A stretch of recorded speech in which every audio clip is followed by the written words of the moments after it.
Hi, everybody. This is Matt from the School of Fiction channel, and this is our second multi-author forum. Our topic for today is Imposter Syndrome for fiction writers. And with us today, we have our expert, Long Island's most ethical entrepreneur, and a motivational coach, Edna White. And then we also have with us Jennifer Jackson Lewis, who's going to start us off, who has several books to her credit, several YA books to her credit. And then joining us as well is E. Wade, who has been a guest on this channel before, who has written a lot of novels and is a dialogue expert from Houston. Then we have my author bestie, Misty Parker, currently living in Kentucky, who is a multi-genre romance author. And J.M. Chaley, who's just released his third vampire novel about Lisa Cooper, one of the most fascinating vampire characters in quite a long time. And we are looking forward to getting into this very difficult and complex topic. So I'm going to throw it to Jennifer to get us started.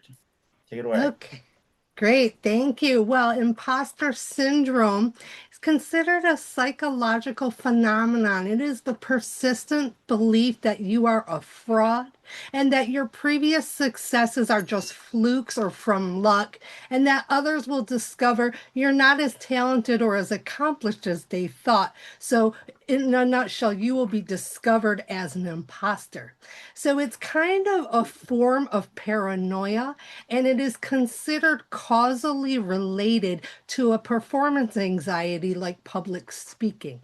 And so those who suffer from, from this syndrome, they tend to procrastinate. They can become perfectionists, so they cannot finish because they're, obsessing about every detail, or they get into avoidant behavior where they're avoiding their work, or they even develop a block against it.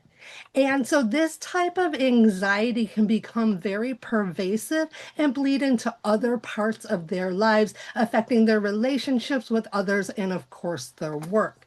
Now, as it relates to writing, imposter syndrome can stem from really the subjective nature of an author's work because there is no objective standard against which to measure.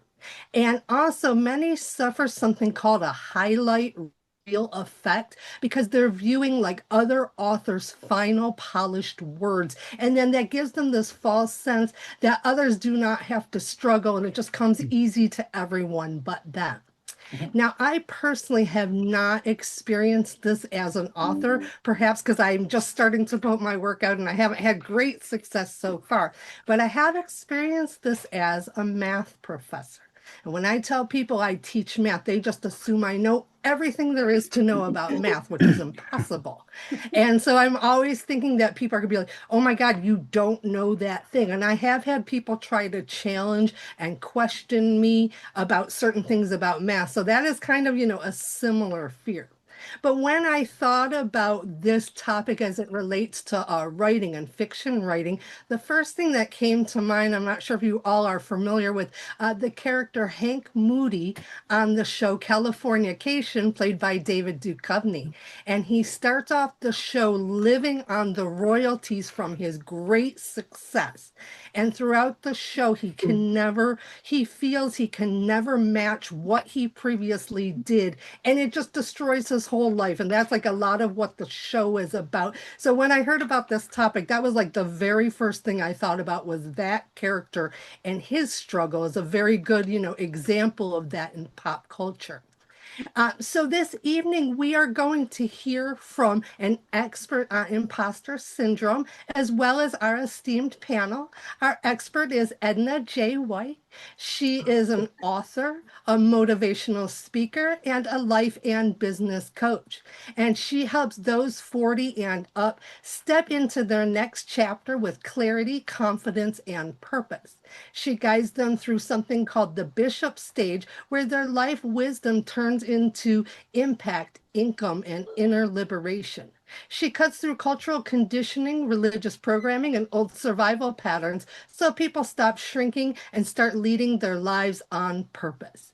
And so she has a lot to tell us on the subject. And so I'm going to hand it over to you, Edna, to get us started with our discussion. Oh, goodness. Let me just tell you.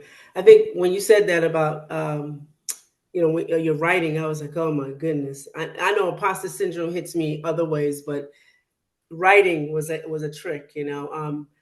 I think there's so many things that with authors that we go through. One being that I'm not a real writer. Like, have you ever felt that? I'm not a real writer. The first thing you ever wrote is like, oh, this doesn't look great. You try to hide it. And that's one thing that you kind of like, start to feel. And it's rough because when you first start writing, you're not doing it through as the way they want you to, like a publisher paying you. You're doing it through independently, or publishing it print on demand.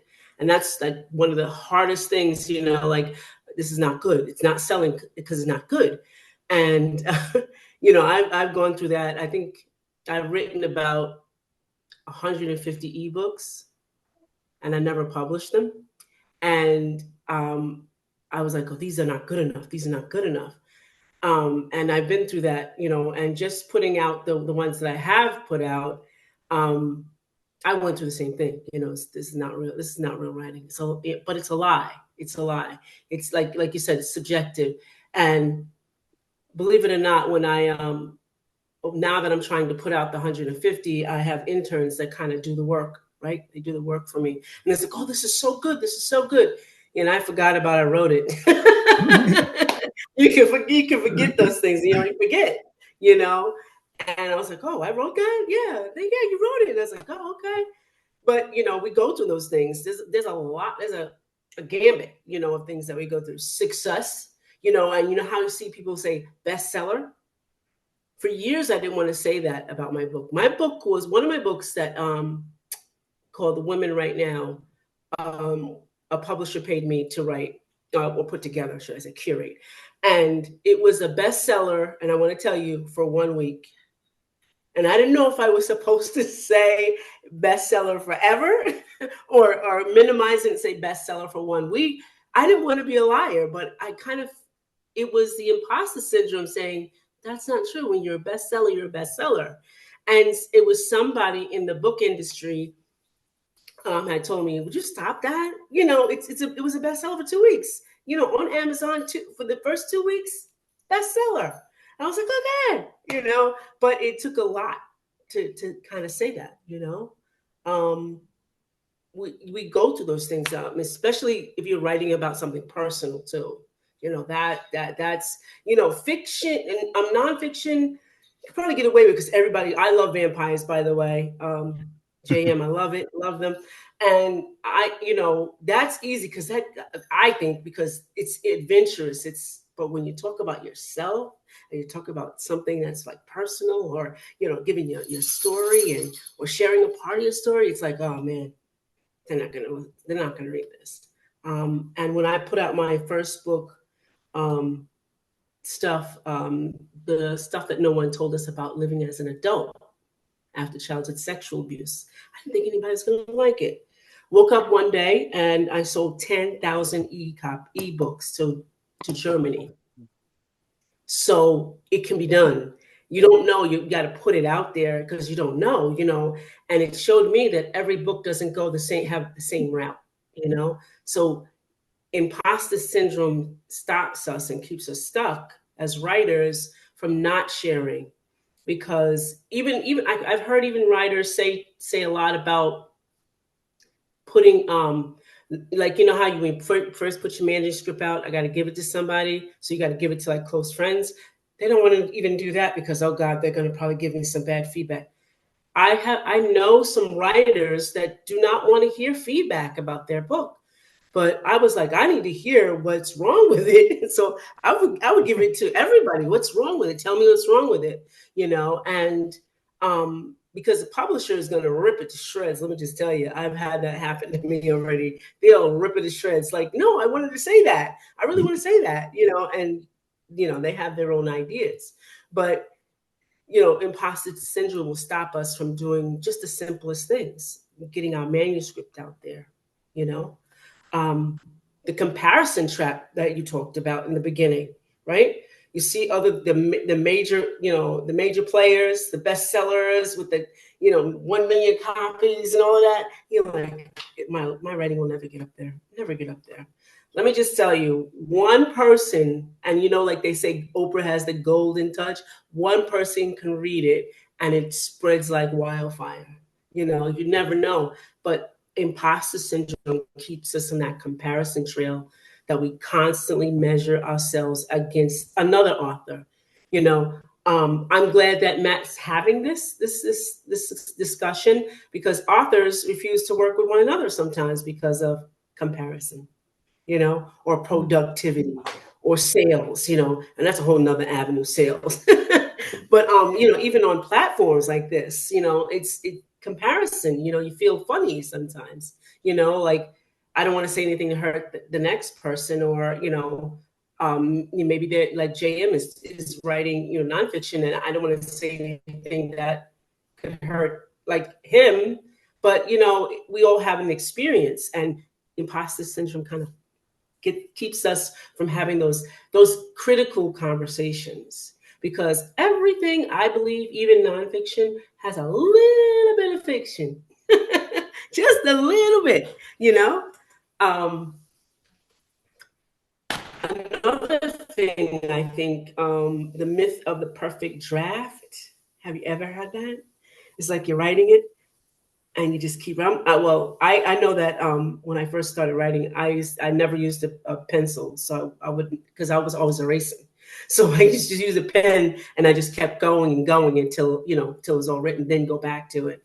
But just to it's got to be clean, kind of perfect. That manuscript can't be messy. You can't pass. I've passed plenty of messy manuscripts to people to read. Crumpled papers, maybe with some butter on it from a bagel or something. Really, seriously, it's like everything's got to be perfect. It's just a draft. It's not the final thing that goes to out to the public. So we don't we have those things that we kind of perfect copy. There's no perfect copy, because I've even seen mistakes with great writers, and like, oh, that's spelled wrong there. Somebody missed it, but it's spelled wrong there. So there's no perfect draft. I teach The Great Fear Gatsby. of this, Yeah. huh? I teach The Go Great ahead. Gatsby, and there's a scene at the beginning of chapter 2 where he says he's talking about a billboard uh, Uh-huh. with some glasses on it, and it says that the eyes, the retinas are 1 yard wide, and Mm-hmm. they didn't change it, even though the retinas are inside the eye, it's actually the irises, because they thought he was so great that they didn't want to mess with his stuff. Right. Actually, this is the top 5 authors in American history, and he made a ridiculous mistake, and it's been reprinted for the last 100 years. See? That's perfect. That's a perfect example. Yeah. So yeah, everything is not gonna have to be that perfect. Should I keep going? Yeah. Oh. Okay. Let's see. Fear of, like, did I say fear of visibility? Like, the deeper the story, the more personal writing is, and then imposter syndrome whispers, "Are you telling the story right? Is it the right way?" Because I know when I was writing my story, I was like, I got to make sure that I remember it right. And if you know anything about survivors of childhood sexual abuse, or any type of trauma, you remember it in bits and pieces, So I kind of think of it as someone hitting a mirror with their fist and the pieces are broken. You can see the face, but it's all distorted. So you see things different, you see things in pieces, right? So it's like, is this really going to go somewhere? And I remember when I first put my book out, and I was on I think I was on with, what's his name? Al Cole, and he was on either ABC or NBC, one of them two. And this girl heard it, and she actually emailed me and said, "I just bought your book." And I said, okay, I hope you enjoy it. If you have any questions, get back to me. And she called me back, and she was in like a really, really bad situation where she was a situation with her dad, and she didn't know how to leave, or did not, she didn't know how to even separate from it. And she said, your book helped me so much. And when she called me back, when she emailed me back, she said, I moved out with my aunt, and she was able to move away. So you never know. The fear of visibility, I always like whispered to my book, wherever you need to go, go. And of course I have a plan for each book. So, but the fear of visibility is always like our story. It might not be something that somebody wants, you know? Another one is research overload, I think. Yeah, research overload. I have a friend like that. I have a friend that we were going to write this book together, right? Three of us. And she goes, okay, I got to get on my research right. I got to get on my research right. And we have not written that book yet. Because she's still researching, and life started getting in the way, right? Research, we go crazy sometimes, to over search because we're afraid to be called out on something. Yeah. We don't know enough. Let me just tell you, that's why they have like, what's the word when you update your book, when you have the first edition, you have a second edition, right? Right. So that's the thing. So we have to look at that and say, hey, that's right. If I'm limited in research on this, I can always update it later, because every book grows, really. I mean, if you have one book, you can actually expand it later on. So we forget those things, especially around nonfiction, especially around nonfiction. Genre shame. Yeah, you had that one? You ever had that one? Shame and genre. Like, you're not really a self-help writer. You're not really a fan of fiction. So yeah, imposter syndrome kind of like fuels that literary, part of you, like, oh, I don't know if I fit in this genre or not. And it tricks you, when I was trying to place, especially when you're doing it independently, you're trying to place your book, with Amazon, you're trying to like, does it belong in this genre? Does it belong in that genre? And you're trying to place it. I said, hey, have fun with it and just place it where it needs to go. It might just get to somebody until you find your space, But it shames you from like picking a genre. Like if you know this is going to help somebody, maybe it's a little bit, maybe it's a little political, right? But it's really leaning towards helping somebody in a situation that's really personal, and you're not sure where to go. So it probably will, I don't know enough about this, I don't know enough about that. Hey, nothing beats a failure but a try. That's what somebody told me. So it's good to do, try to do that, and not be afraid, because imposter syndrome will trip you for real. Equivalent in fiction would be, no one's going to read it because I'm not writing to market. Oh yeah, that's a trick. It's a big trick. It's a big trick. I hear, I wrote this book for my mom. I wrote this book for my mom, and I'm like, but you published it, so it's got to go bigger than that. There's a reason why it comes out of you, is to be published and shared. Yes, maybe your mom was the light for it, but it's probably bigger than that. I worked with somebody who was from Trinidad, and he wrote this beautiful collection of poetry, and we were working on it, and he says, oh, I just wrote it for my mom. I said, well, no, I think it's bigger than that, because it's sparking something in me. And so he literally put it together.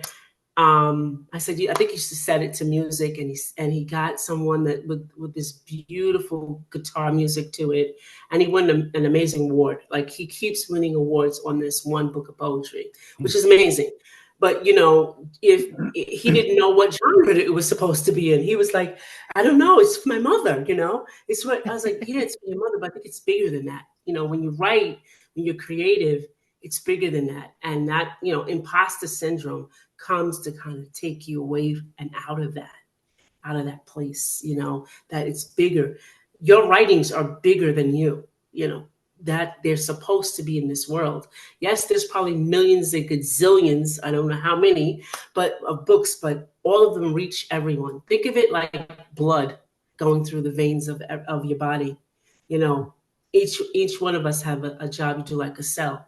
And that's what a writing is. I think it is anyway, because I love writing. Right. So just fear of judgment that stops you. I know someone who got 80% through their manuscript, 80%, and got afraid because they thought someone gave them a critique and they didn't like it. And they's like, I'm not finishing it. And they didn't finish it. And I was like, this could have been your bestseller. Yeah. But just fear of being judged stops you from finishing things. And imposter syndrome does that. It'll stop you. Should I keep going? Let's throw it out to everyone. Okay. Start telling stories and asking some questions in any order. Okay.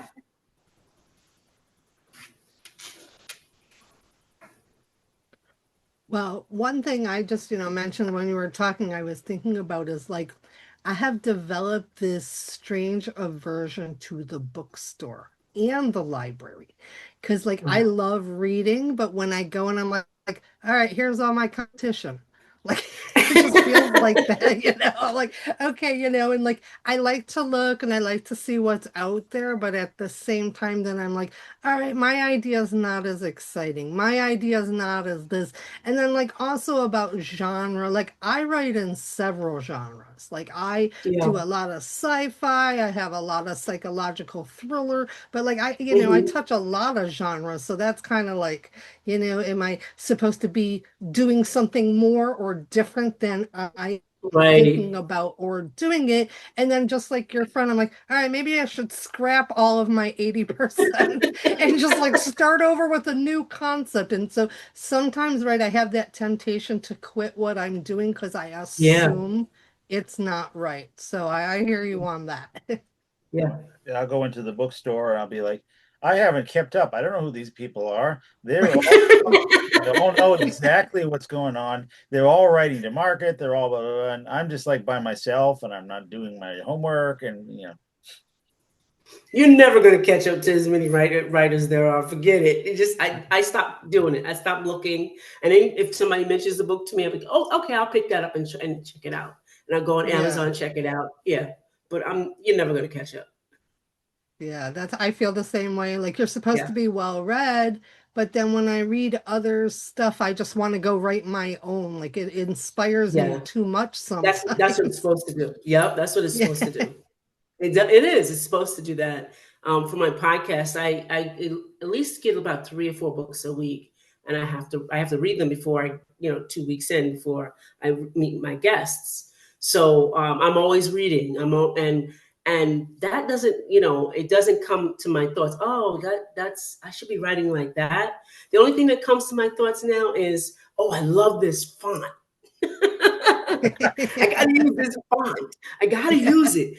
And that's the only thing that comes to my mind but all of it's good, but you gain more insight to different things, to expand even on your own stories, your own work. I do appreciate a good font. So that's Yes, always yes, girl, yes. for sure.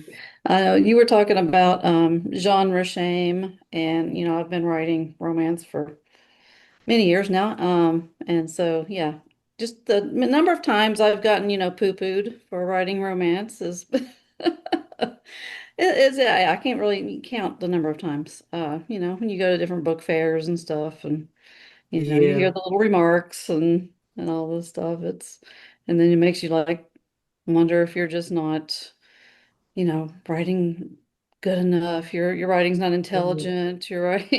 It's just whatever. But I mean, romance is the best-selling genre of all time. But absolutely. yeah. But You got to I've talk read to some. yourself differently because what it does, what you might be in the wrong place. Because for me, I used to go to all these book fairs, right? Be sitting there, I was like,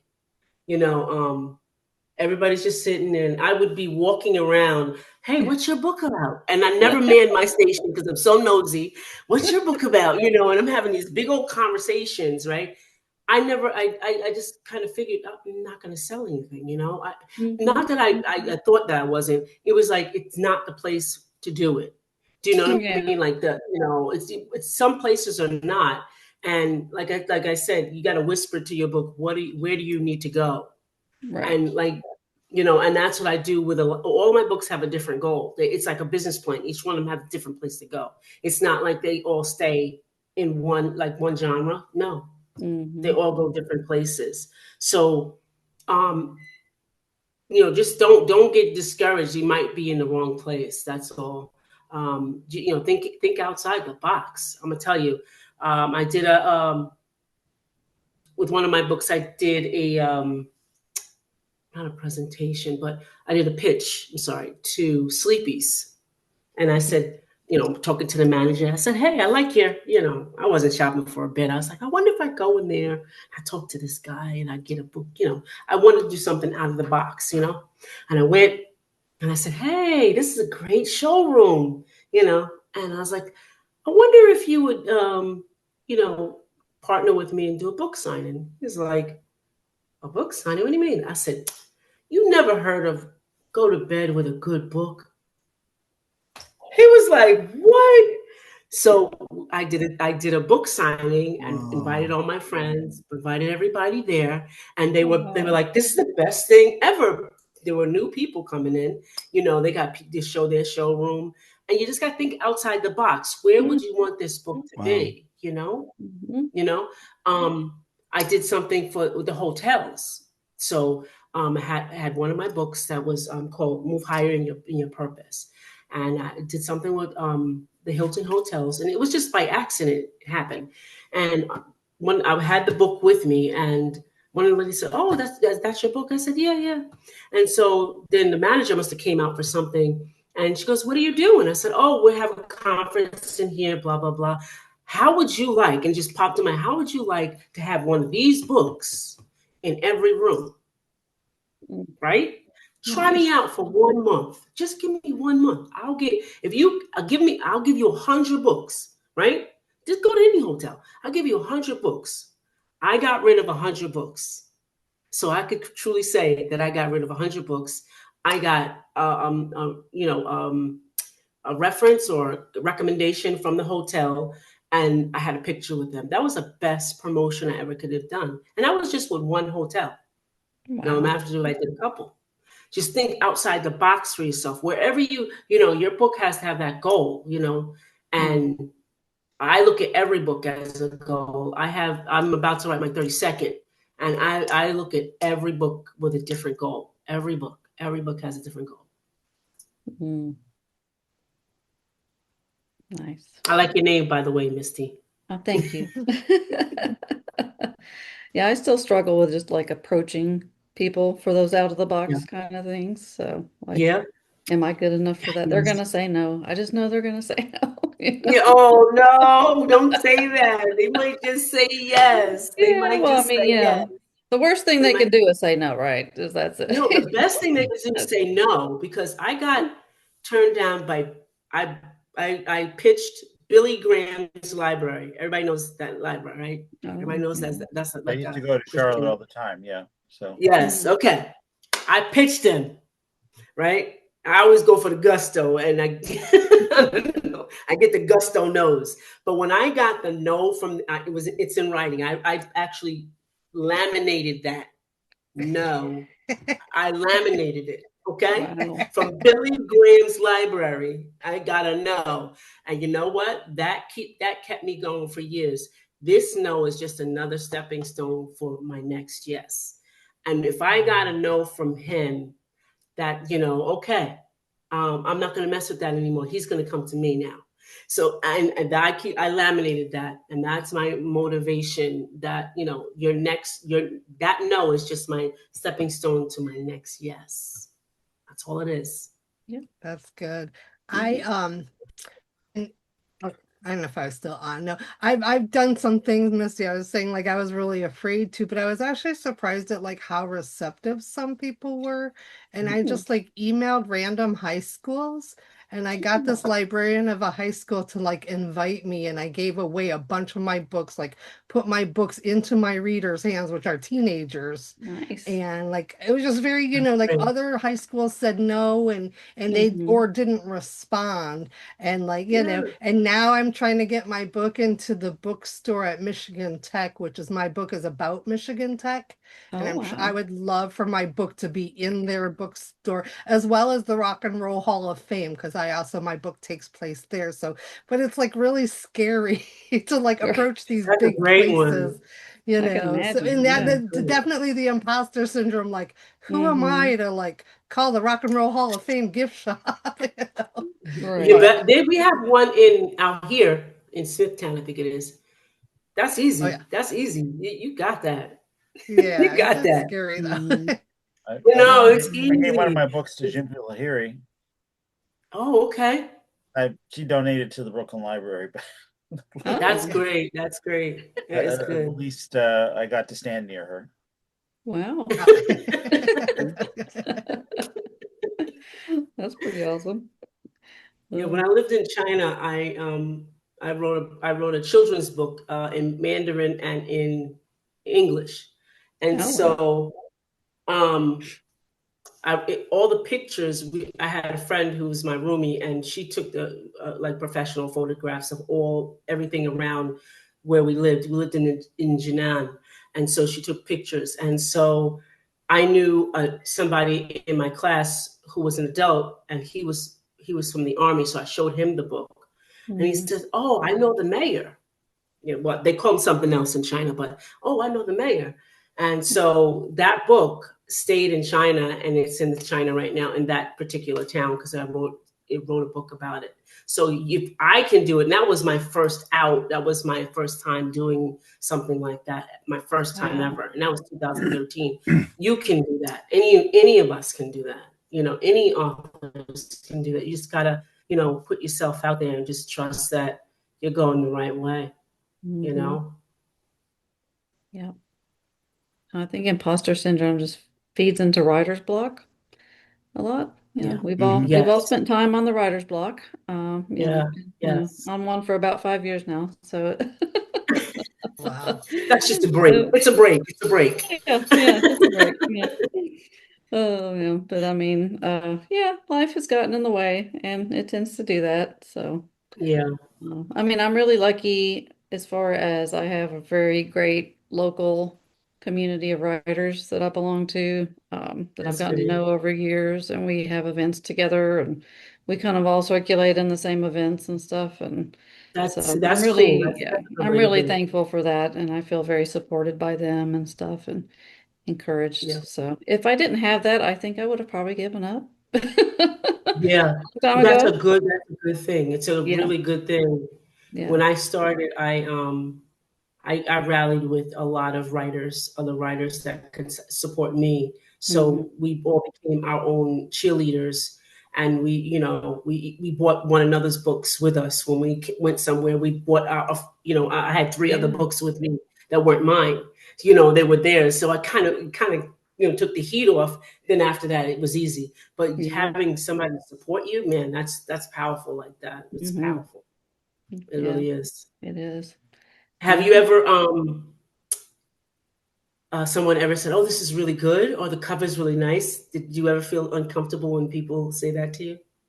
With a Oh, compliment? oh, Yeah. No. no. That's good. I like No. that. No, Good. that usually, if anything, it pulls me away from feeling like if I'm doubting myself and someone comes Okay, up to Oh, me and great. says, "This is good," I'll be like, Yes. "Oh, really? It Okay. is?" You know? you don't hate it? Yeah. Oh, nice. Thanks. Yeah. I remember that I did a open mic like when I was first, doing my and that's the thing I've been trying to do is open mics. And this Yeah. lady come up and she was all crazy about my book and like I don't know why, like I did not know how to take a compliment.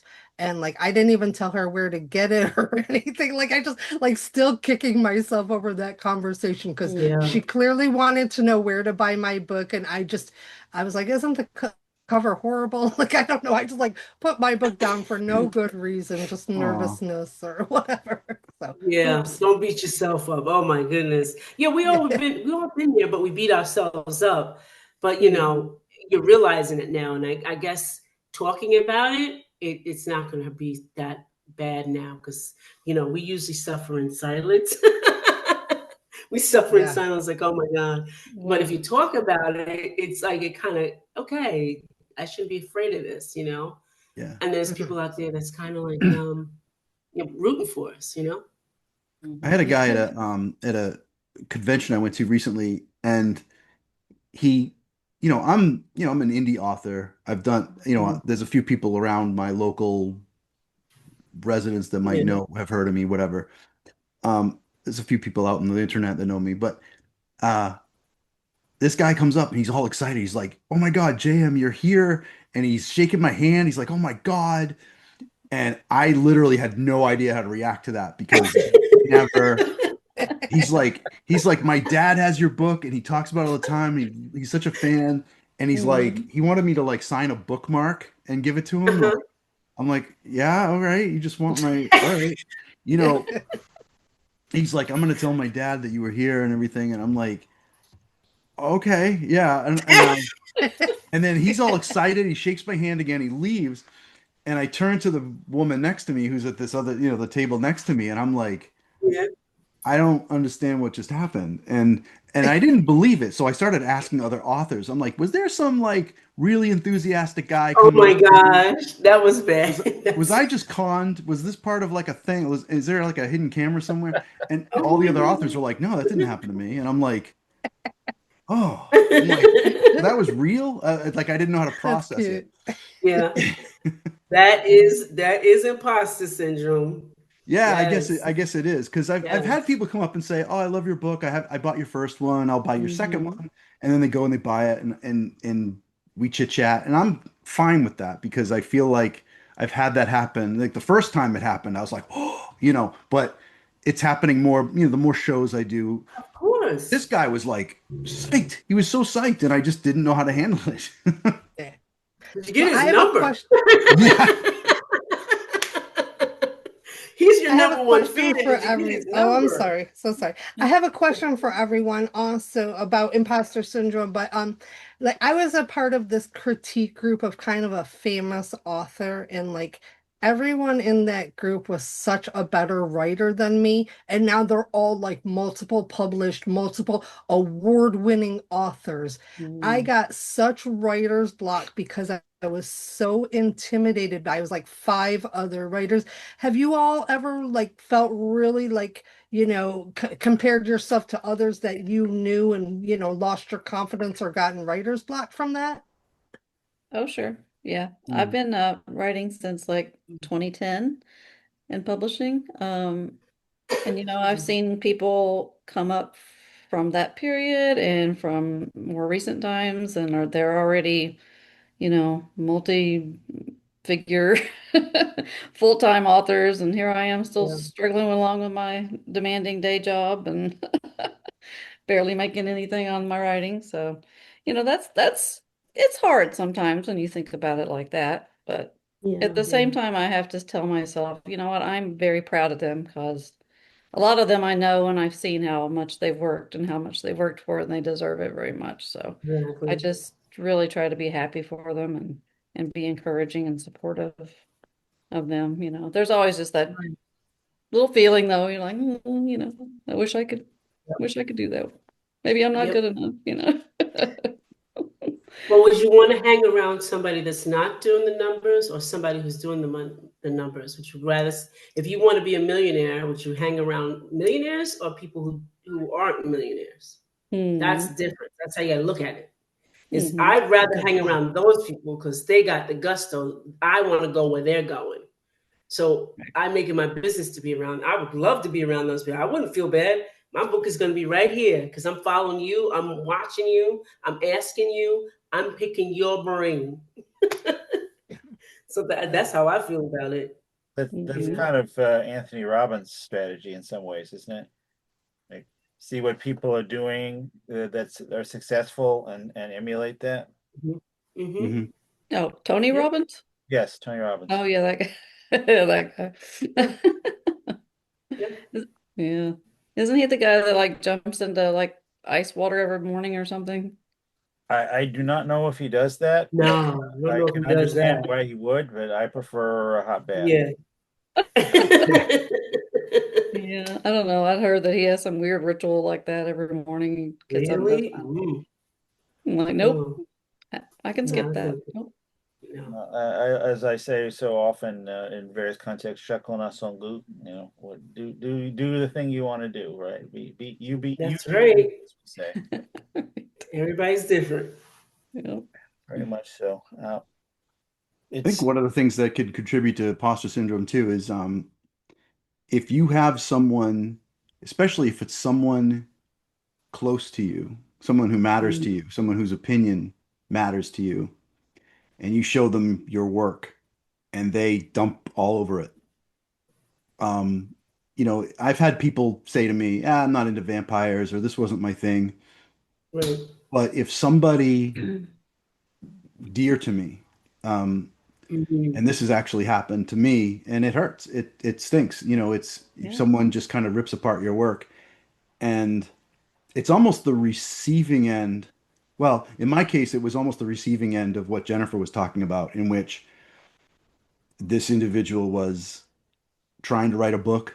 And then I was like, oh, that sounds like fun. I'm going to try to write a book. And then we both kind of like started researching. We were both reading Stephen King's On Writing around the same time and coming up through Mm. the process of learning the craft together. Mm-hmm. Um, and then I kind of got my foot out there and started making money. And he trashed everything that I was doing. So, um, Yeah. Yeah. you know, you know, That's jealousy, though. well, Yeah. he was You also know, he that was was also trashing me jealousy. on the way up too. So before I even started making a dime, he was trashing me. So It's still Wow. jealousy. I don't know if it It's was still jealousy. jealousy. Yep. Trying to Um, pull you Yeah. down. Yep. I think Yeah. it That's felt more it. like resentment, kind of like more Yeah. like, why are you here and not me? Um, Exactly. Yeah. so it was That's almost like he was trying to assign imposter syndrome to me by saying, you don't right. deserve this. You're not supposed to Assignment. be here. And then I started doubting myself. I'm like, is he right? Yeah. Am I Yeah. just Mhm. Exactly. is this a fluke? Mm. And Yeah. it did a lot of damage to my Psyche. Yeah. momentum, I think, Mm-hmm. and I had to kind of like take him and say, okay, is everyone else saying the same thing? No. Right. Is this guy No. an outlier? Yes. Right. Really. So Yeah. as dear to me as this person is or was, um, I couldn't let that hold me down. And it took me a long time to get to that point. And I got to tell you, years later, it's still, it's every now and then it Yeah. still stings Yeah. to Still get think It you. takes about it. that. Yeah. It's Yeah. a lot. Yeah.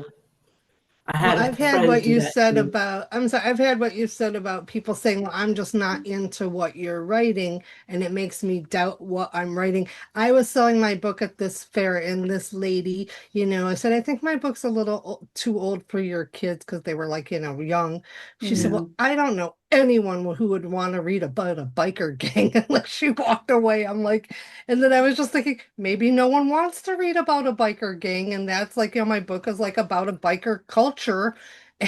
So it made me Mm-hmm. doubt like Oh, what I'm writing based on what other people had to Yep. say. that's such a Yep. genre though. Yeah. Yeah. Right. Exactly. Yeah. I've read a lot of marketing books and stuff and books on like how to Mm-hmm. get an agent and all this, and a lot of them say the same thing. Don't try to write, and this kind of goes into the whole like genre bias that, Mm-hmm. um, don't try to write this beautiful masterpiece that is intended for everyone to love because you'll never Right. get there. It's yep. Yeah. Find Exactly. find your people, like find the Yep. biker gang people and That's right. say, these are my people, this is my demographic, That's this is your book. correct. And then when other people say, I don't like that, you go, yeah, I know. I don't got my care people. because it's not for you. It's for them. I got And my there's people. Shopify is a global commerce platform that helps you sell at every stage of your business and sell more with less effort thanks to the Shopify Magic, your AI-powered all-star. Sign up for a $1 per month trial period at shopify.com/red circle, all lowercase. Go to shopify.com/red circle now to grow your business no matter what stage you're in. Shopify.com/red circle. thousands of those people. There's thousands of. I have another friend who's writing a biker romance. Mhm. Stuff is out there, Yeah. and Yeah. you find your people, and then like I was at a book show, and I saw a bunch of young women walk by, and they had like kind of what I would consider like new goth, not like goth from the 80s, but like goth from today, where they dye their hair pinks and they wear the whatever they're wearing. And I thought, oh, I bet they like vampires because that's my people, the gothic kind of, Mhm. you know.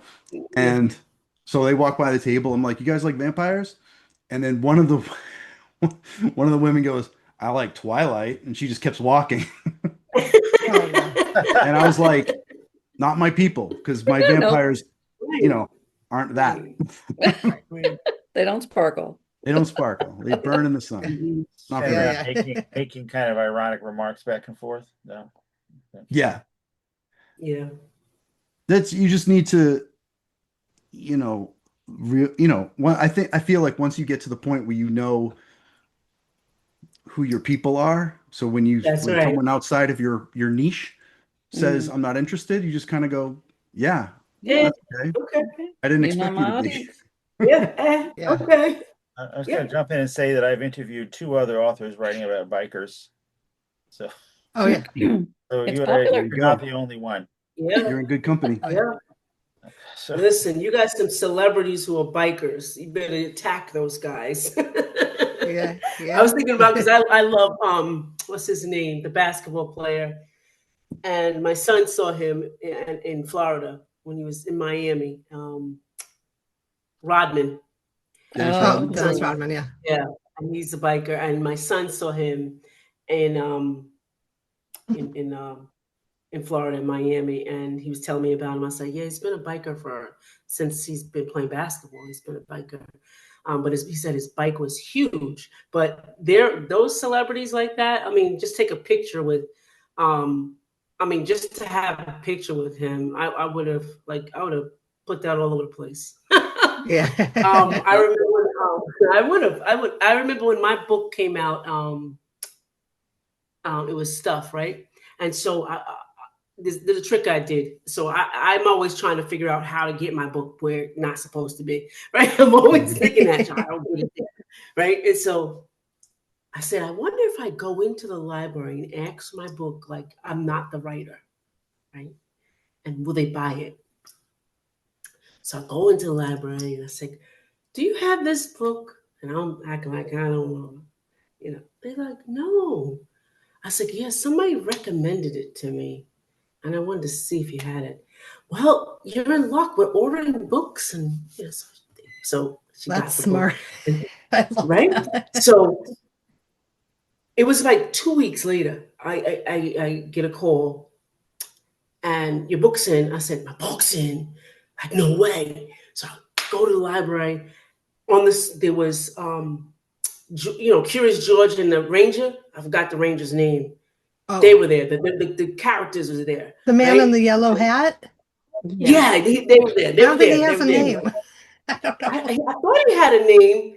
No. I Maybe. thought he had a Maybe they name. gave him a name later. I don't know. Oh, okay. I thought he did, but they were there. Like the characters was there. So I was like, oh, this is great. So I get the book, take a picture of it, some music. But then I said, hey, let's use these guys, right? So I'm taking a picture with them. So I put it on Facebook. Yeah, I got my book came in today in the library. Your book's at the library? Well, guess what everybody went to do? They went to their library and asked, and they got the book at the library. Quick tip to get your book at the library. I called all my cousins in every state. Hey, go down to the library and ask for this book. You know, Nice. that's a great idea. You know, you don't even need to Great go. tip. I'm thinking of calling every library in the country now and asking for my book. Like just calling. Yes. Just calling and ordering it. Because like this time, Yes. I think it's this time of year that they start getting their catalog ready for next year. Mm. So this time of year is a great time to I ask. might need to write that down. He has a name in the movies and TV. What is it? Ted Shackelford. What is it? The man, Okay, not in the okay. books, only in the. Okay. Oh, Yeah, they did say in the book in the children's book is always the man with the yellow hat. No, this is a practical tip that we're going to need to make into a TikTok, I think. Yeah. I put that one on your TikTok right away. And Okay. And then everyone's going to be doing it, and then the librarians aren't even going to answer the phone anymore. Or No, whatever. they have to. They have Yeah, to. that's true. They have to. They have to listen to the patrons. The patrons are important. that's right. Yeah, they are. So you get it in the library. You get it in one, and every library will have it. So it's that easy. I thought it was Yeah. hard because when I first started, remember how that you had to get on this list and you had to pay to get on this list with the whatever National Library Association or whatever it was. Yeah, no, it was That's that how easy. Houston was acting. Every time I brought a book to the library to try to get in, they was giving me such a hard time. You had to do this and do this and do this, and Me too. never got in. No, I'm telling you to ask for it. Ask them to purchase Oh it. yeah, I know. I'm just saying. Yeah. Still, Yeah, in no, they Houston, never they do that. still making you go through a hard time. Yeah, no, me Really? too. I had the same experience with the library. There was like 20 steps. I'm like, I don't want to do those 20 steps. So I like Edna's idea a lot Yeah, better. I'm Yeah. telling you, ask about it. Ask about, and just have people come in and ask about it. And they may not have it. Okay, we're gonna order because if 4 or 5 people come in and ask about that book, yeah, they're gonna get it because that means the patrons are like, okay, who is this person? They're gonna do it. And then that kind of makes a segue to you being paid to be a speaker at the library. Yeah. Maybe I need to learn how to do voices so I can pretend to be That's a good one. That's a good one. And like, yeah, That's you a know really that we good have one. AI. We can like generate some You voices. That's could. right. But we're not even gonna talk about AI. I can do That Swedish. was the last discussion. Oh gosh, that's right. And you have the unlife of Lisa Cooper. If she Okay, was, Matt, you are hired. You can call for me. Yes, also, you're 'cause you hired. can write voices. she could be Swedish. That's hilarious. We can all just take turns and like cycle through, Yeah, there you go. It's support. Yeah, well, Support the author. I've That's been right. sorry, everyone that I've interviewed. Okay, now you owe me a phone call. That's right. Call your library. Where are you from? Oh, can you call the library? Well, I'll do it in return over here. That's simple. It's easy. Yep. But I think also bookstores, like when I was in Colorado Springs, that's where I just moved from, but like a couple local bookstores were happy to carry my book on consignment. Yeah. Yep. Oh, yeah. And I mean, it was much easier than I thought to get my book into some of the local Absolutely. bookstores. Yeah. But that would be great to do for others. I've had some that were great and some that were just not they were just not nice. having it. Yeah. Because I'm an indie author and they wouldn't carry it. So Yeah, But I've gotten a now lot of. they have like I know Barnes and Nobles has like now an indie list. Oh, do they? Anybody works with Barnes and Nobles?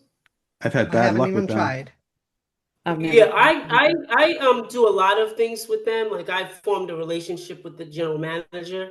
So I go in there and I was like, okay, I'm gonna have this. Okay, let's do it. So I usually get like 5 or 6 other authors in there, and we just like have like this jamboree and sell our books. So a lot of us are indies, and so they have an indies list. They just ask for ISBN. Okay. Wow. Nice. So, Barnes and Nobles is, especially if you can bring them foot traffic, they'll love you. Yeah. I mean, if their vampire book would have been good on Halloween, like a theme of the vampire books, you would have been making money left and right. Oh man. yeah. I've gone to 4 Barnes and Nobles in my area. They all ghosted me. They never got back to me at all. No. So I don't, but I've heard of Barnes and Noble doing things for other indie authors. So Right. Yeah. I guess up where I live is just bad. I get some lousy luck, or they're just not interested. The managers Knew probably It's somebody. the So managers. far. Somebody knew. Yeah. So far. Now you're going to have everyone go in there and ask for your book. There you And then they're go. going to There be you begging go.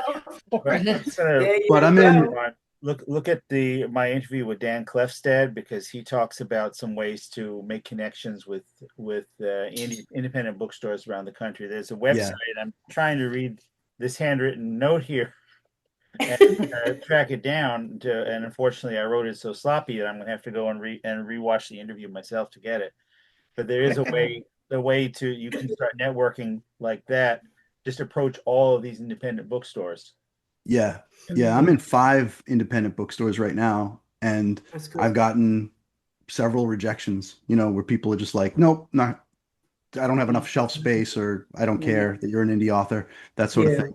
Yeah. I've had libraries tell me no. I've had libraries say yes. I've had libraries buy my books. Mhm. Um, it's a mixed bag. So I think you Right. have It, to it just prepare. depends on who's over the sections. Yeah. I think you That's just gotta, right. Exactly. you have I've to had a prepare yourself for librarian rejection. take my books and she said, come back and check. When I went back and checked, she had thrown them away. I was Mm. like, Oh my God. Oh no. now I Threw was your Mhm. book like, away. so it's, Jeez. yeah, it That's kind of threw me heartbreaking. off for a while. And I was like, she just threw Mm-mm. them Yeah. away. Well, they can if they pay for it, they can throw it away. But if they ain't paying for it and I'm giving it to them, no. Nope, she didn't.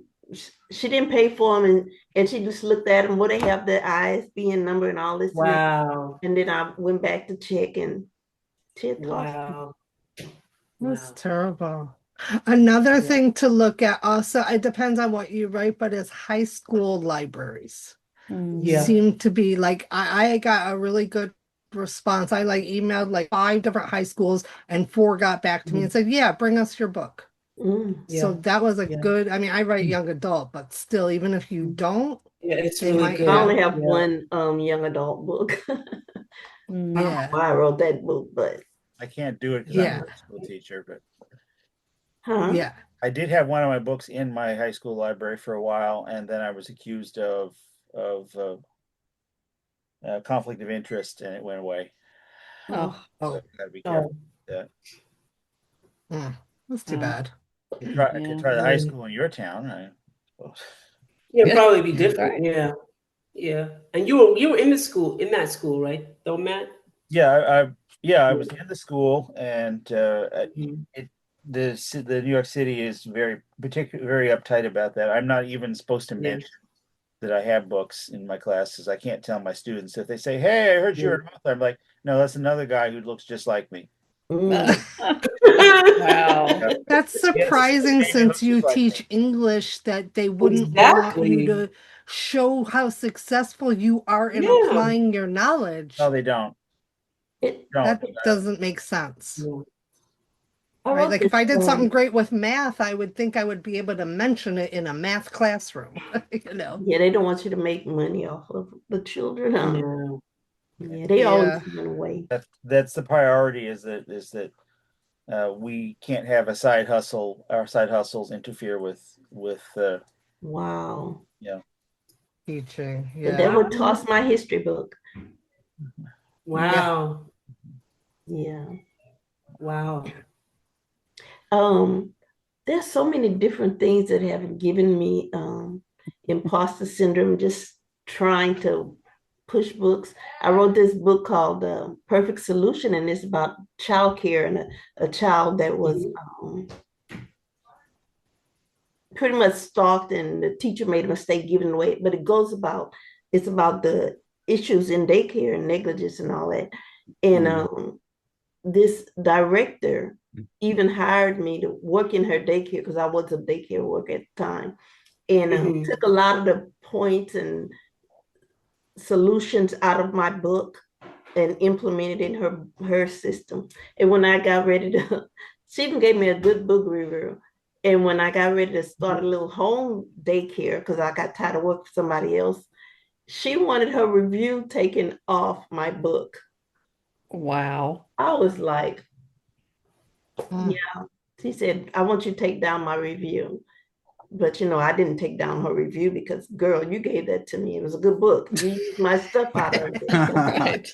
But it Right. threw me Did off. you get paid for like her using some of that in the taking some of that out and using it? No, no. Wow. She just used Yeah. no. And then I went Wow. around to different daycares, and we even did workshops, and they hint just to Mhm. secure your daycares, because working in daycare, Yeah. there's so much negligence can go around. And Right. Sure. Mm. Well, Hmm. that's a really good subject. I mean, I would say it's like, primo. I would mhm. definitely I would push that like on, get me create an online course for that. I push Yeah, that. I had the I'd be pushing that. worksheets That's and a really good. everything, and I'm like, but then that was in my little hometown. Now I moved to Houston, and Houston is kind of scary. Yeah.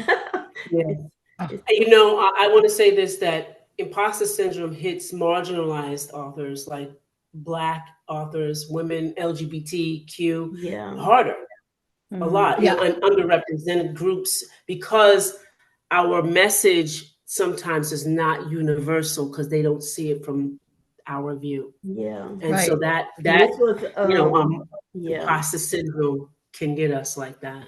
Well, that's what I was Yeah. thinking when Misty said about being a romance author, that it's, more connected with women. And so, Right. like, I've heard, Mhm. like, if I remember this author came into my English classroom and she said when she changed her name from Christine to Chris, her sales went way up because people assumed she was a man. So I Right. think that Misty, like, as a romance writer, people say romance, women, doesn't count, doesn't matter. Yeah. I feel Yeah. like that is, do you think that's true? I I think do. that's part of it, yeah. And they don't Mhm. consider it to be a serious genre, you know. See, Right. it's those kissing books, That's what. yeah, Right, right, right. And then if you don't Yeah. write spicy, which is the trend now, like, oh why man, bother? I don't know. Spicy, that's what I say about my little romance erotic, books not too. They gotta spicy, be spicy. erotic.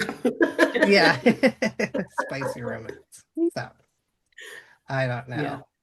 But no, romance is hard. I put some romance in my book, and that's the first time I ever did, and it was challenging. I mean, Mhm. It is. what to say, Yeah. what not to say, like especially for writing for a teen audience. I Mhm. don't know Mhm. if Yeah. you write for all different age levels, but I found it very challenging. So, Mm, Yeah. yeah. I write for adults. I mean, I've wrote in various different heat levels, but yeah, it's heat mostly for levels. adults. Yep. The heat levels. I like it. Yeah, I like that. Spicy. Sweet to spicy. Yeah. Yep. Yeah. Now, do you in your vampire books, are they romance also or no? A little bit. There's no spice. In fact, Unromance. yeah, Unromance. yeah, it's Yeah. I think the book two, in book one, she kind of is maybe interested in this guy, and I kind of, it's a very slow burn interest because it's not a romance. It's not a Mhm. part of the genre. But the second book they smooch. So, Mm. but that's all you get. Aw. That's That's it. it. That's it. Well, what's going to Good. happen in book three? Are we at least going to get to second base? No, I'm just Hold kidding. hands. If something happens in book three, it'll be a fade to black because it's not something I've written previously, so I don't want to like throw a genre monkey wrench into Yeah. this urban fantasy that's been no romance the whole time, and then suddenly it's like, meh. Like, has Right. anyone seen the Matrix movies? Keanu Reeves, Yeah. Oh yeah. you know what the Hmm. Yeah. right? Oh yeah. Oh, yeah. The second movie I think opens up when they're in Zion, this underground city, Mm. Mm-hmm. and there's this like steamy scene with him and Trinity, Oh and I yeah. remember thinking, is that what this kind of movie is? But like it was almost jarring. Like I didn't mind the spice of it, but at the same time, I'm like, this was a sci-fi kind of action adventure, and now they're throwing Mhm. I in Yeah. didn't put that in a there. sex Yeah. scene. It Well, just felt out of place. I didn't And come there to Right. see that. That's not what, not that felt like kind of self-indulgent. yeah, yeah, it Film felt you like can it have didn't some belong. stuff trimmed out. Mm. Yeah. And then we never saw anything like that again. No. like it didn't get steamy. There was no steamy stuff in the third one, and there's no steamy stuff later in the second one. It was Mhm. just this one-off scene that just didn't feel like it belonged. It was Yeah. weird Mhm. Right. for Well, me. I don't know. question for you all. Do you write to what you think your readers want, even if it's something you don't particularly want to include or write about because you think it will do better or resonate more with who your target audience is? No, I just No, write. no, I To a write this. certain I just extent, write. A reader yes. will come for it. Yeah. When, Okay. Yeah, yeah. when I was writing romance, which Misty taught me how to do, I'm forever grateful for that. Um, That's a pretty then good book. we were writing in a genre which had a certain spice level, so she had to coach me through writing spice. And Yep. I did Yeah. not know how to do it, and I put out two books on my own, one of them long and the other one very short, and I managed to put the spice in by myself, but it was very unnatural to me. But I felt like I'm trying to manage Yeah. genre, so I had to do it. Yeah. I'd say for the most part, I just at this point, in order to break through the writer's block and the extended period of imposter syndrome that I went through, starting from COVID time, that I'm just writing whatever I'm interested in. Where I feel like I can finish this, and I'll have to figure it out later. I said to Mhm. myself recently, it was a non-posted Facebook comment I posted. I have to accommodate myself to the idea that when I put out the next book, that absolutely no one is going to buy it. Not that I will not sell a single copy by just doing it because I have to do it. And that's sort of where I am. And I promised you all that I would be vulnerable for this one and just kind of acknowledge that because usually when I'm doing school of fiction stuff, I'm the expert and I'm the interviewer and stuff like that. Mhm. The reality is that I really do not know what that I have a professional place other than doing this right now. I still want to write. I'm still writing. I still like what I'm writing, but it's been the market has been very alienating. Mm. And I'm not saying I'm not asking for coaching or because I heard a lot of good ideas. And interviewing is giving me Mhm. good ideas. It's just to be honest about this feeling that after more than 4 years as a writer, I have absolutely no place whatsoever in the industry except this kind of pose of being the grand old man. It's tough. Mm. Yeah. Yeah. I just Well, had this yeah. idea of this book I hadn't been pushing very well Mhm. because somebody I was just been getting the wrong people talking to me because this one book I wrote, this lady told me nobody would ever want to read that book. I mean, and it Yeah. has gotten some really good reviews too. And it's called The Fishing Trip. And basically what it's about. And as we was talking, I was like, oh my God, I could have been pushing that with the Epstein files. Because what it's about is the guy in there was abused as a child. In the whole little Mhm. town, it's a bunch of pedophiles just abusing people. And then these children started taking care of these pedophiles, like getting rid of them. And Wow. when they got older, um, it, the guy gets rid of pedophiles. And his Yeah. main point is Wow. life deserves action. And the lady said Mm. nobody would ever want to read that book. But I'm I like, would.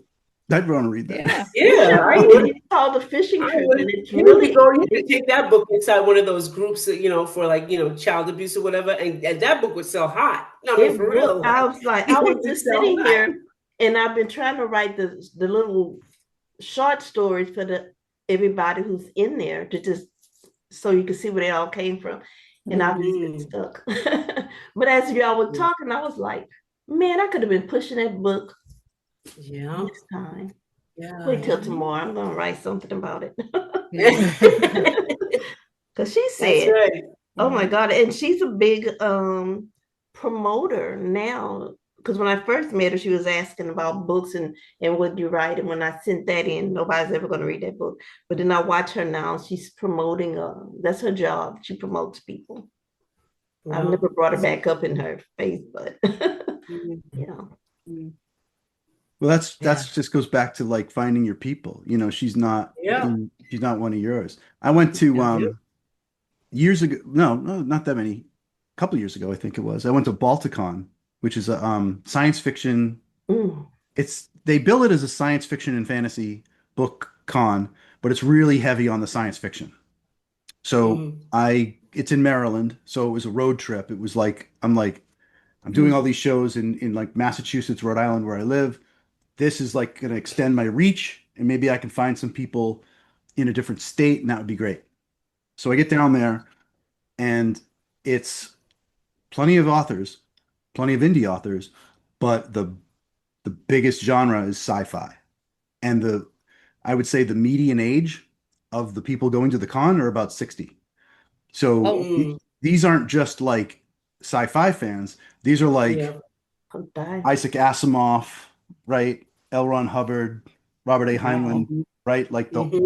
like H.G. Wells, like all old school Yeah. stuff like that. So if I had maybe if I had spaceships or something, they would have been like But I couldn't tell you how many people walked by my table and went vampires. No, no, No. no. Yeah. And right. if I didn't get myself in that kind of mindset where I was like, these aren't my people, I probably would have Right. walked away from that event thinking, Yeah. oh my God, this is Yeah. Yeah. what am I Yeah, I doing? did But that. Yeah. Right. thankfully I was in that headspace where I was like, I'm in the wrong con. Yeah. Yeah. I should go home. Yeah. Well, I just want to add that, to answer my question also, I do actually look at what my audience wants. And one thing I do is I look at agents' manuscript wish lists. It's a great Mhm. way to see like what's trending. And so I still write about what I want to write about, but I'm incorporating a lot more like LGBTQ plus topics and characters, a lot more multicultural characters than I ever wrote before. Mhm. And I got a lot of sensitivity readers because I've never written from, certain Yeah. viewpoints and things. But I feel like it made my writing richer to really like look and see what do teenagers care about Oh, and absolutely. somehow work that into my idea. Mm-hmm. Yeah. Yeah. So, Yeah, well, in romance, there are a lot of expectations as far as your tropes and your subgenres yes. go. So you really have to keep those in mind because if Oh, you you throw do. something out there that people haven't seen before, that doesn't Yeah. get received all that well usually. So, Mhm. you don't And really don't want let to your invent. character Yeah. die. Right, yeah, and Yes. you have to have at least a happy ending or happy for now. So Yeah. that's very important in Happy for romance now. genre. It's Otherwise, a you're Nicholas Sparks, and that's not romance. Right, right, right. Yeah, you do have to feed into the, especially for certain genres, Yes. especially like mysteries, sci-fi, thrillers. Yes, it's a little bit formulaic, and that's where I kind of struggle because I'm a Mhm. thriller writer. Mhm. And I'm also a sci-fi writer, but not typical sci-fi. I don't Right. care about spaceships and monsters and things, I I write about the mind. So, right, it is hard, but I try to like listen to and look at what not just what's popular, but like what the agents are asking for, Mm-hmm. you Well, know. the that's the way trick to is to do it. take those expectations and make that story yours too. Right, Yeah. exactly. It's really awful when I do read current stuff and I'm like, all right, this is just the last three books. It's like, different characters, same book. These books Yeah. that are super popular, and I'm Yeah. like, all right, it's the same thing. Just, this Mm-hmm. girl's on a boat, that girl's on a train, but it's like the same Same story, story. right? Yeah, yeah. You're Like still the movies. lost. Like the movies. Yeah. I'm querying right now, and Yeah. the first time I queried was in 2022, and ultimately I had to shelve the book because I got a full request and I got some feedback and on how to tweak it and stuff, and by that time my vampire series had already kind of taken off on my self-publishing track, so I'm like I don't really Mhm. have time to focus on this right now, so I kind of shelved it. Fast forward now, I have a novella that I'm querying, brand new. Okay. And the difference in those 3 years, we were talking about how imposter syndrome hits um, underrepresented demographics more than, say, white dudes, Mhm. right? Mhm. Mm-hmm. Um, the when I query right now, first of all, most of the agents that I see out there are women, Yeah. and Mm-hmm. Yeah. they are hungry for Yep. LGBTQ plus Yep. own voices written by Yep. um, people of color, and they Disabled. it yes, in 3 years, and I'm glad to see it because it's this industry. Just walk through a Barnes and Noble or any bookstore. Yeah. It's this dominated, one-sided place, literature, Yeah. and people are like going, we need other voices, we need other Yeah. stuff, and Mhm.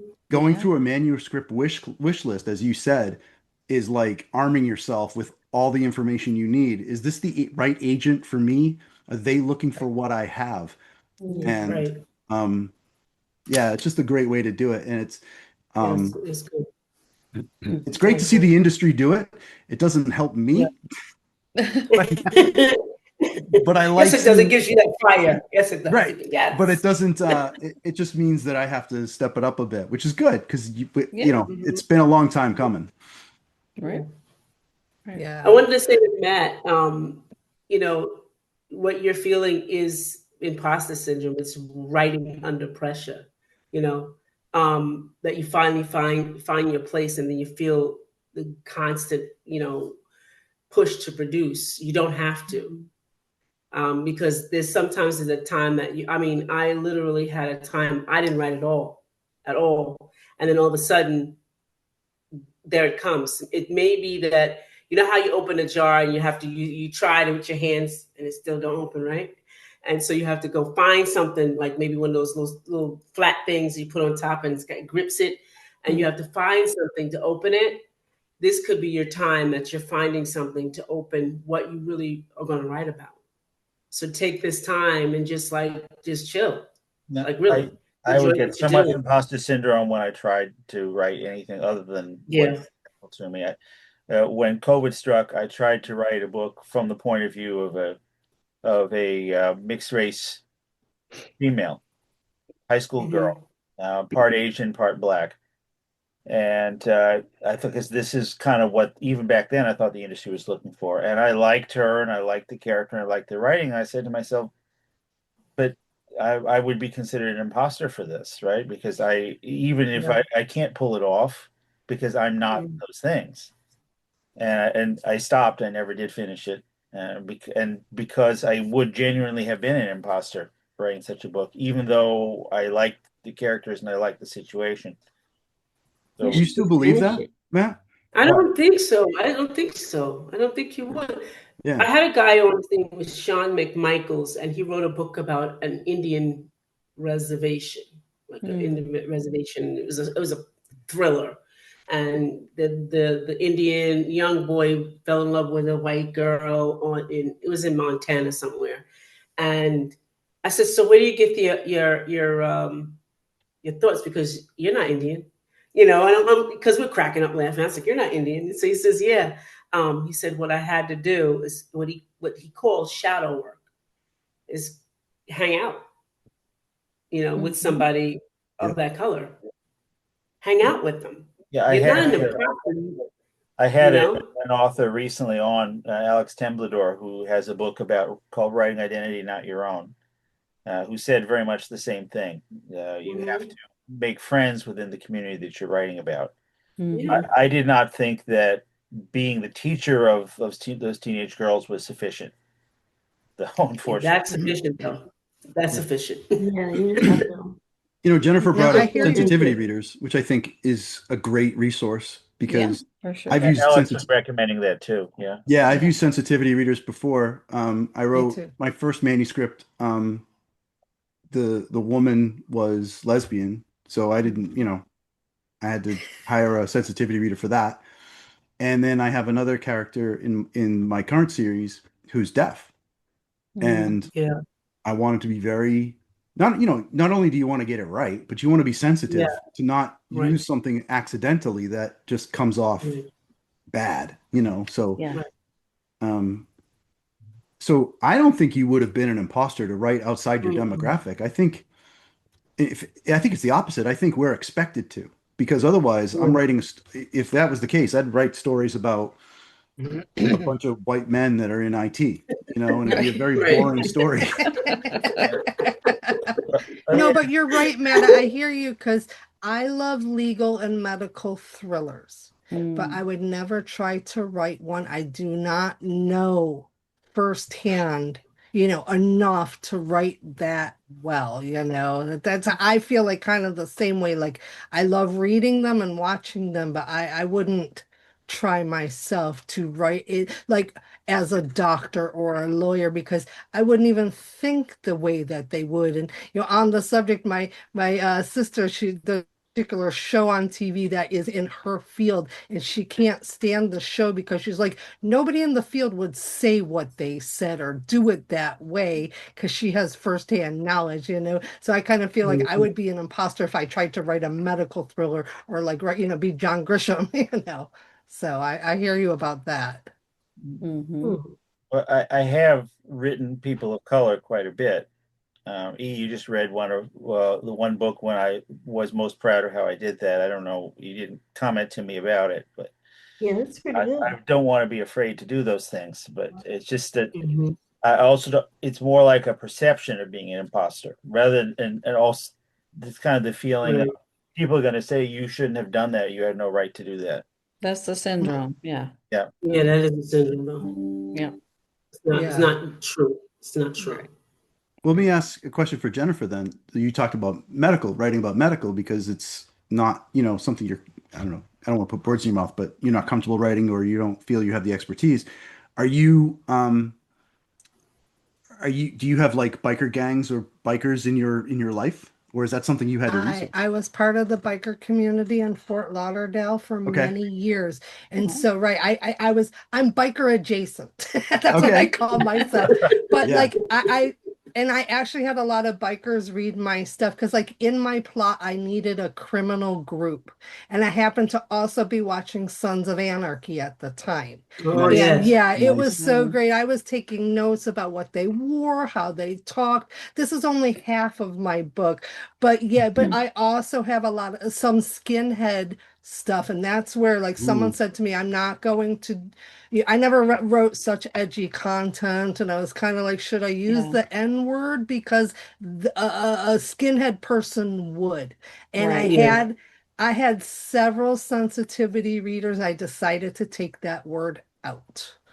And I just changed that scene quite a bit because I didn't feel comfortable with what the guy said. But, so I had to kind of, make that decision. And just in general, yeah, I definitely, the sensitivity readers were amazing. And I had people of several different, I had a couple, I had a transvestite person read. I had several different people of all different. And it was very, very helpful because, also like someone mentioned sensitivity, like someone said, God, don't say that like that. And I'm like, is that wrong?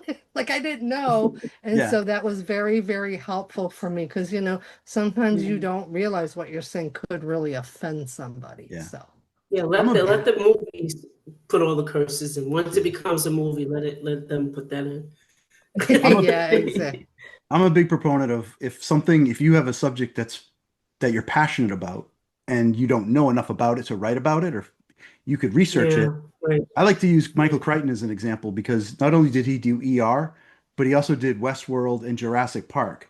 And Yeah. Mm-hmm. Oh, yeah. I think Michael Crichton may have a medical background. So ER felt like He maybe was Yeah. his a doctor. wheelhouse, He was an right? MD. Yeah. Yeah. Mm. So, but when he did Jurassic Park, he went and he talked to paleontologists and he had an idea for a story, but he didn't know enough about dinosaurs. So he brought himself up to speed. And I think if that's something you want to do, then Right. I wouldn't, if it's a subject that Yourself you want to write about, I wouldn't hold yourself back from it because you don't Right. feel like you're allowed to do it. Right. Right. And Just, I do have some medical things, but like I love Tess Gerritsen. She's one of my very, very favorites, but like I could never write like her because she was a medical examiner and I just mm, wouldn't even know and those things wouldn't even occur to me. So I wouldn't write as that like as a main character probably. But yeah, I definitely agree. You could do research on like, you're saying like, go hang out with people of Mm-hmm. whoever you're trying to write. yeah. Yeah. A Let's good so tip. we're coming to the later part of our time, and so let's I guess go around and give a final message about imposter syndrome. What did we learn? What are we thinking about this? And then we'll start scheduling part two. We, Great. we do have some of you going to be in another forum that I have coming up in December also. Yeah. Awesome. So who wants to start? Well, it's good to know that we're not alone. So we all have suffered from the same syndrome, and we will continue to suffer that for the rest of our careers. And it's okay. You can work through it. You can get through it.